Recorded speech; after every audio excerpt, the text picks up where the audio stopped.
विमान अपघातावेळी तिथं धुकं नव्हतं तर धोका होता, त्यामुळे अजितदादांचा 100% घात झाल्याचं ते म्हणाले. जोपर्यंत जिवंत आहोत तोपर्यंत लढा देणार आणि सर्व सत्य जनतेसमोर आणण्यासाठी प्रयत्न करणार असं मिटकरी म्हणाले. कारण आज माझं कधीही भरून न निघणारं नुकसान झालंय.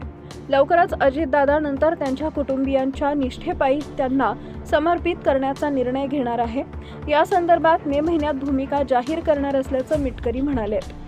बारामतीच्या 28 जानेवारी 2026च्या सकाळच्या सुमारास विमान अपघात झाला आणि काही क्षणात होत्याचं नव्हतं झालं.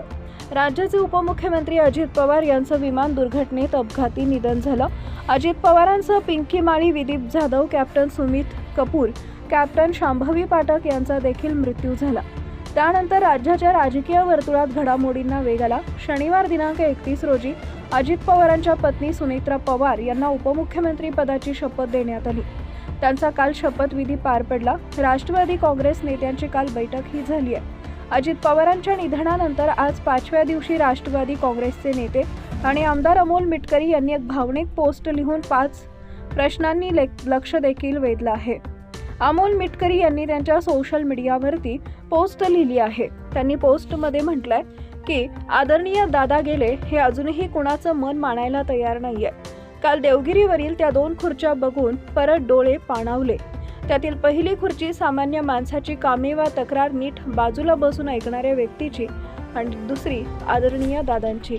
मृत्यूच्या अगोदरील दिवशी दुपारनंतर कुठलाच कार्यक्रम नव्हता. दादा याच ठिकाणी पक्षातील कार्यकर्त्यांना भेटल्याचं काल समजले. दुसऱ्या दिवशी याच खुर्चीवरून कामं आटपून दादा बारामतीकडे निघाले. 3 दिवस मनात शंकेचं काहूर आहे.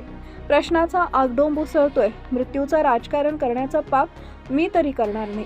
मात्र हे प्रश्न माझं मन विचारतंय. अपघातात 6 जणांचा मृत्यू झाला, मग प्रत्यक्षात 5 मृतदेहच का सापडले? 6वी व्यक्ती कुठे गेली? टेक ऑफ आधी प्रवासी यादी डिजिटली नोंदलेली असते, मग विसंगती का? एखादाही कागदाचा तुकडा जळालेला का दिसत नाहीये? एवढा वेळा पायलट का बदलले गेले?